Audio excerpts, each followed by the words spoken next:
Guys तो guardians of the Galaxy volume 3 में दो टाइमलाइन को एक साथ दिखा रखा है, मतलब पास्ट और प्रेजेंट को एक के बाद एक दिखा रखा है। तो मैं आपको पहले पूरा रॉकेट का पास्ट उसके बाद प्रेजेंट टाइम एक्सप्लेन करूंगा, जिससे आपको कुछ यूनिक और होप की बेटर एक्सप्लेनेशन मिले। तो ये है हाई इवोल्यूशनरी, जो सदियों से अलग अलग जीवों पर एक्सपेरिमेंट्स करता है और इस यूनिवर्स में बहुत सी स्पीसीज और प्लैनेट्स हैं जो इसी की बनावट हैं। तो इसका एक प्लान है कि ये आने वाले समय में इन स्पीसीज को लेकर एक परफेक्ट सोसाइटी बनाएगा जो एकदम बैलेंस और इसके अंडर होगी। तो ये एक रकून के ऊपर एक्सपेरिमेंट्स करता और उसके अंदर बिल्कुल ह्यूमंस की तरह फीलिंग्स और काबिलियत दिमागदार बनाकर उसे नाम देता है 89P13, जिसके बाद ये उसे एक ऐसी जगह पर एक केज में बंद कर देता है जहाँ उसी की तरह और जानवर भी एक्सपेरिमेंटेड होते हैं। तो शुरुआत में वो रकून बहुत ज़्यादा डरा हुआ होता है, एकदम घबराया हुआ, पर जैसे जैसे वो उनके साथ टाइम स्पेंड करता है, उनके साथ ग्रो होता है, इन सभी में काफ़ी अच्छी दोस्ती हो जाती है।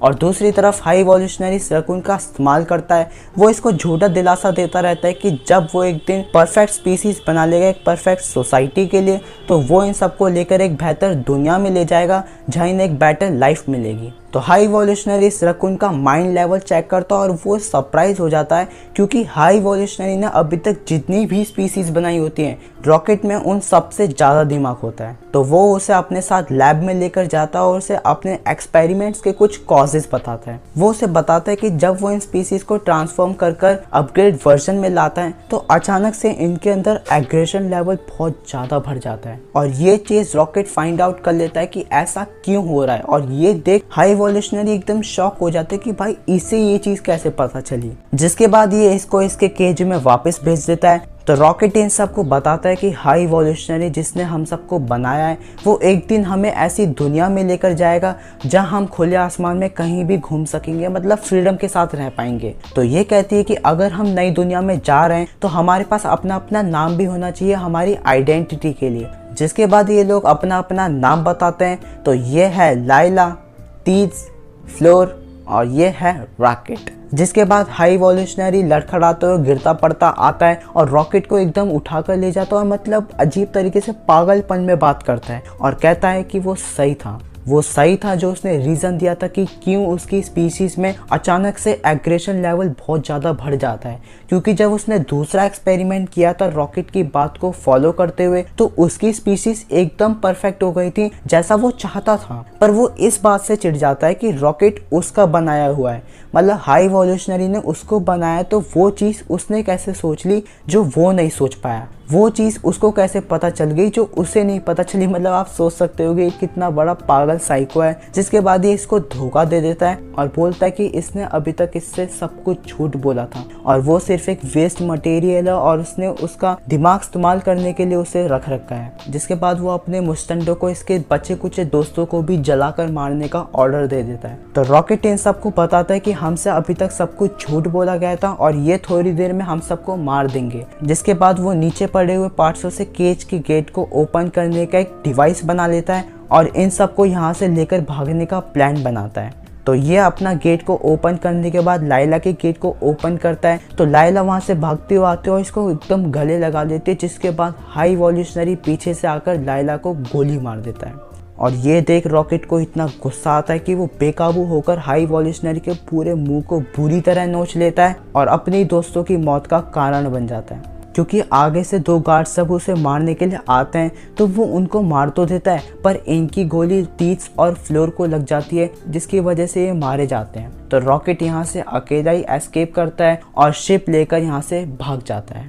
तो अब बात करते हैं प्रेजेंट टाइम की, जहाँ पूरी गार्डियंस ऑफ द गैलेक्सी बाकी लोगों के साथ नोवेयर पर सेटल डाउन हो गई है। जिसके बाद हम स्टार लॉर्ड को भी देखते हैं जो गमोरा की याद में पी कर टल्ली हो गया है। जिसके बाद नेबुला इसे उठाकर बाहर ले जाती है और सब लोग इसे देखते हैं कि कैसे पीटर पीना नहीं छोड़ रहा है। जिसके बाद मूवी का नाम वगैरह लिखा आता है। जिसके बाद नेबुला पीटर को सही सलामत बेड पर लेटा देती है। उसके बाद एंट्री होती है एडम वॉरलॉक की, जो रॉकेट को लेने आया है। अब रॉकेट को लेने क्यों आया और इसको किसने भेजा भेजा है ये आपको आगे पता चलेगा। तो एडम वॉरलॉक आता है और पूरी गार्डियंस पर हावी हो जाता है और रॉकेट को तो बुरी तरीके से घायल कर देता है, जिसके बाद गार्डियंस के बाकी मेंबर्स भी इससे फाइट लेते हैं, पर इसकी पावर्स बहुत ज्यादा खतरनाक होती हैं जिसके कारण इसे कोई भी कॉम्पिटिट नहीं कर पाता। पर नेबुला पीछे से आती है और इसकी पीठ के आर पार अपनी स्वॉर्ड को घुसा देती है, जिसके कारण एडम वॉरलॉक काफी ज्यादा वीक हो जाता है और यहाँ से भाग जाता है। और यहाँ रॉकेट बुरी तरीके से इंजर्ड हो जाता है, जिसके बाद ये लोग इस फर्स्ट एड वाले डिवाइस को यूज करते हैं जो इसे हील करने की जगह और ज्यादा डैमेज करने लगता है। तभी पीछे से नेबुला आती है और इसको बंद करने को बोलती है। तो ये सभी इसे शिप पर ले जाते हैं और जांच पड़ताल करने के बाद पता चलता है कि रॉकेट के अंदर एक ऑटो किल स्विच डिवाइस है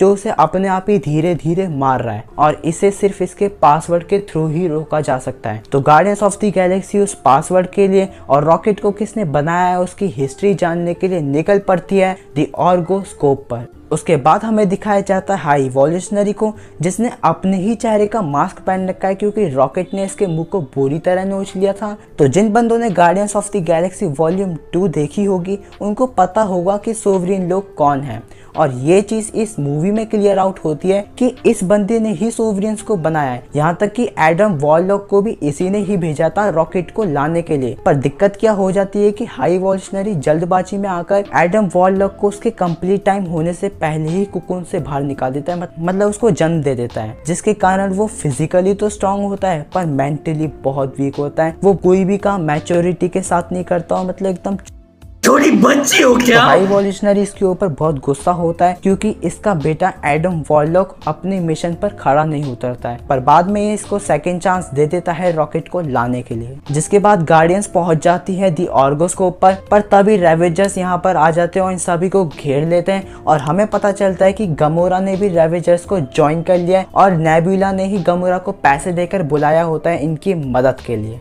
जिसके बाद अलग अलग कलर के सूट पहनकर ये लोग लैंड हो जाते हैं दी ऑर्गोस्कोप पर और वहाँ अपना पीटर कुल गमोरा पर लाइन मारना शुरू कर देता है, पर गमोरा उसे भाव ही नहीं देती। अब गार्डियंस ऑफ द गैलेक्सी की मूवी है तो कॉमेडी तो भरपूर मात्रा में, अब मैं उन सब चीज़ों को तो बताता नहीं फिरूंगा। तो स्टोरी के ऊपर फोकस करें तो ऑर्गोस्कोप के अंदर घुसने के बाद इन्हीं के लोगों की तरह ये लोग ऑरेंज ड्रेस पहन लेते हैं ताकि इनको कोई पहचान ना पाए और अलग अलग डिवाइड हो जाते हैं रॉकेट की फाइल को ढूंढने के लिए। जिसके बाद इन तीनों को यहाँ पर एक लड़की मिलती है और उससे जोर जबरदस्ती करने के बाद ये लोग रॉकेट की फाइल निकलवा लेते हैं, पर तभी वहाँ पर एक सिक्योरिटी अलार्म बज जाता है जिसकी वजह से सभी लोगों को गार्डियंस के ऊपर शक हो जाता है और इनमें लड़ाई। अब लड़ाई के दौरान अपना ड्रैक्स बुरी तरह घायल हो जाता है और तभी पीटर इस लड़की से बोल के इन सभी के सूटों को खराब कर देता है और ये लोग ऊपर की तरफ उड़ने लग जाते हैं जैसा कि guardians of the Galaxy volume 1 में हुआ था। तो जैसे तैसे यहाँ से भाग जाने के बाद ये लोग शिप में जाकर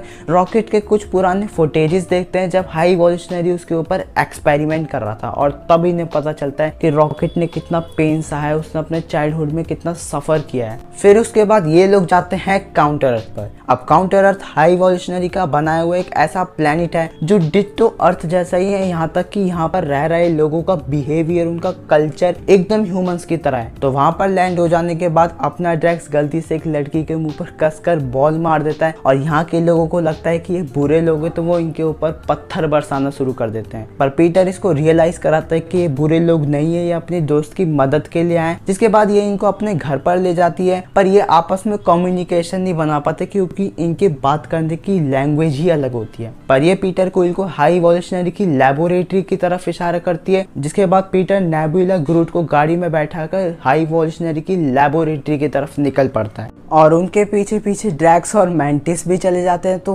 वहां जाने के बाद इन तीनों को बाहर काफी सारे गार्ड्स मिलते हैं। तो ये बंदा पीटर और ग्रूट को लेकर हाई इवोल्यूशनरी के पास ले जाता है और नेबुला नीचे ही रुक जाती है। तो इन दोनों को ट्रैप करने के बाद हाई इवोल्यूशनरी एक और बंदे को रॉकेट को लाने के लिए भेज देता है जहां इन लोगों ने अपनी शिप को खड़ा किया था। तो ये पिगी साइबॉर्ग टाइप की चीज जब वहां पहुंचती है तो गमोरा इसे काफी रोकने की कोशिश करती है, पर तभी वहां ये बेअकल एडम वॉरलॉक आ जाता जाता है जो हाई वॉल्यूशनरी के बंदे को ही पेल देता है। तो गमोरा चिपके से रॉकेट को लेकर शिप के बाहर आ जाती है। तो हाई वॉल्यूशनरी ये सोचते हो कि उसने गार्डियंस को भी ट्रैप कर लिया है और थोड़ी देर में उसका भेजा हुआ बंदा रॉकेट को भी ले आएगा। तो वो इस लेबोरेटरी को लेकर इस पूरे के पूरे प्लेनेट को छोड़कर जाने लगता है और काउंटर अर्थ को सेल्फ डिस्ट्रक्ट मोड पर लगा देता है, जिसकी वजह से हर जगह ब्लास्ट होने शुरू हो जाते हैं, पूरा का पूरा प्लेनेट डिस्ट्रॉय होने लगता है। तो जैसी गमोरा बाहर जाती है तो उसके आसपास भी ब्लास्ट होने लग जाते हैं। तो वो डर के मारे वापस से शिप के अंदर आ जाती है। तो एडम वॉरलॉक को भी लगता है कि भाई धमाके में उसकी माँ भी मारी जाएगी। तो वो तेजी से उड़ता हुआ अपनी माँ को बचाने के लिए जाता है, जिसके बाद एडम वॉरलॉक भी अपनी माँ को उन धमाकों के बीच में से बचा नहीं पाता, उसकी माँ भी मारी जाती है।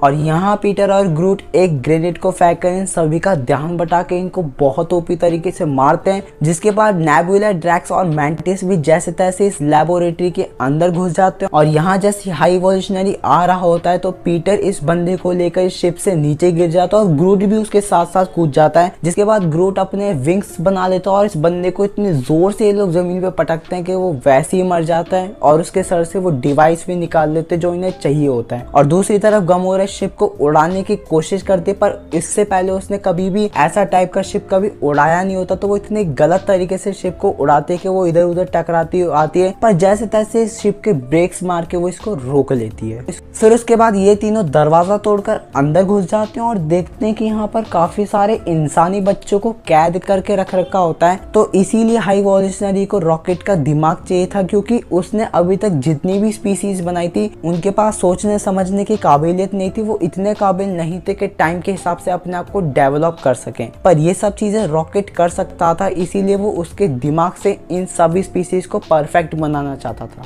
इसके बाद हम लोग देखते हैं कि पीटर यहाँ रॉकेट को जिंदा करने की कोशिश करता है, पर वो ऑलमोस्ट मरने ही वाला होता है। तो उसे हेवन दिखने लग जाता है, जहाँ उसे उसके पुराने दोस्त भी मिलते हैं, लाइला, तीत्स, फ्लोर। तो वो उनको देखकर काफी ज्यादा अफसोस करता है कि उसी की वजह से वो सभी लोग मारे गए थे। पर लाइला उसे समझाती है और कहती है कि अभी उसके मरने का टाइम नहीं हुआ, उसको अभी हाई वॉल्यूशनरी को मारना है। जिसके बाद रॉकेट में जान आ जाती है और वो फिर से वापस से ठीक हो जाता है। और यहाँ पर काफी फनी और इमोशनल सीन आते हैं, तो उनके ऊपर ना बात करते हुए स्टोरी के ऊपर फोकस करते हुए डायरेक्ट मुद्दे की बात करूँ तो होता क्या है कि ये बच्चे झुक झुक करके पता नहीं कौन सी भाषा बोलते हैं जो इन दोनों को समझ नहीं आती, पर ड्रैक्स को ये भाषा बोलनी आती थी। तो ये इन बच्चों से बात करता है और इनको दीवार के सामने से हटने को बोलता है। फिर उसके बाद भाई मूवी में एक्शन ही एक्शन स्टार्ट हो जाता है। तो ये लोग पूरा का पूरा नोवियर ही उठा लाते हैं और फिर उसके बाद गार्डियंस ऑफ द गैलेक्सी का असेंबल होता है और दूसरी तरफ से हाई वॉल्यूशनरी अपनी खूंखार सी स्पीसीज को छोड़ देता है जो इनके ऊपर जानलेवा हमला करना स्टार्ट कर देती है और नोवियर के तो अंदर ही घुस के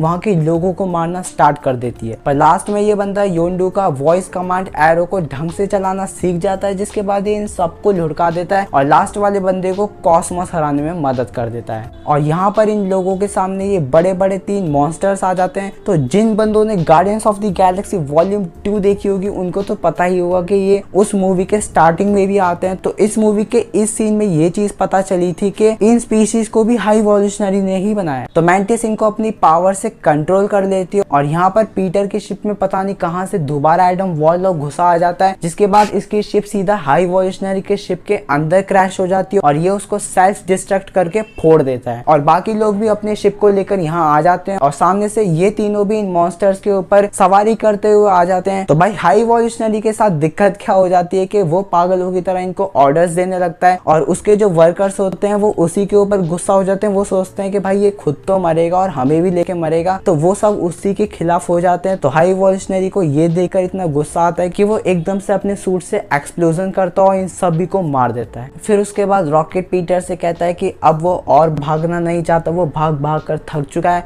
उसके बाद ये सभी मिलकर अंदर जाते हैं और एक बहुत ही शानदार 1 शॉट फाइट सीक्वेंस दिखाई जाती है जो बहुत कमाल की होती है। उसके बाद अपना रॉकेट अंदर जाता है और बाकी सभी स्पीशीज को देखता है, स्पेशली रकून्स को एक केज में देखता है। अब भाई उसके साथ भी बचपन में बहुत बुरा हुआ होता है, तो वो नहीं चाहता था कि ऐसा और भी रकून के साथ हो। तो वो इन सभी को लेकर जाने वाला होता है कि तभी हाई वॉल्यूशनरी यहाँ पर आ जाता है और रॉकेट को इधर से उधर पटकने लगता है। पर तभी यहाँ गार्डियंस के बाकी मेंबर्स आ जाते हैं और हाई इवोल्यूशनरी को कुत्ते की मौत मार। फिर उसके बाद ये लोग बच्चे, जानवर, मतलब हाई इवोल्यूशनरी ने अभी तक जितने भी जीवों को कैद में रख रखा तो उन सब को बचाकर नोवियर पर ले आते हैं। पर यहाँ पर अपना पीटर क्विल आने में थोड़ा सा लेट हो जाता है और उसकी वजह से उसकी मौत होने ही वाली होती है। पर तभी एडम वॉरलॉक उसे आकर बचा लेता है और पूरी मूवी में इस सीन पर थोड़ी सी अपनी मैच्योरिटी दिखाता है। तो भाई ये गार्डियंस ऑफ द गैलेक्सी की लास्ट मूवी थी। तो इस मूवी के अंदर बहुत ही प्यारी सी एंडिंग थी जिसमें ऑलमोस्ट सभी अपने अपने रास्ते हो जाते हैं और पूरी गार्डियंस ऑफ द गैलेक्सी खत्म हो जाती है। मतलब पीटर वापस से अर्थ पर पहुंच जाता है अपने नानू से मिलने, क्योंकि उसने अपनी पूरी जिंदगी ब्रह्मांड को बचाते बचाते गुजार दी। तो अब वो अपने आप को थोड़ा सा एक्सप्लोर करना चाहता है और मैंटिस भी अपने आप को एक्सप्लोर करने के लिए एक नई जर्नी पर निकल पड़ती है और नेबुला और ड्रैक्स नोवियर पर ही रुक जाते हैं इन बच्चों का ध्यान रखने के लिए और अपना रॉकेट कैप्टन बन जाता है और एक नई गार्डियंस ऑफ द गैलेक्सी की टीम बनाता है जिसमें एडम वॉरलॉक और ये योंडू का असिस्टेंट और ये पता नहीं एक नई मार्वल कैरेक्टर है और किंग ग्रूट और कॉस्मोस होते हैं। और मूवी के लास्ट में एक पोस्ट क्रेडिट सीन भी होता है जिसमें अपने पीटर क्विल को दिखाया जाता है जो अपने नानू से ऐसी कैजुअली बात कर रहा होता है और लास्ट में लिखा आता है the legendary star Lord will return. तो बस गाइस ये था guardians of the Galaxy volume 3 का फुल एक्सप्लेनेशन। आई होप कि आपको वीडियो बहुत ज्यादा पसंद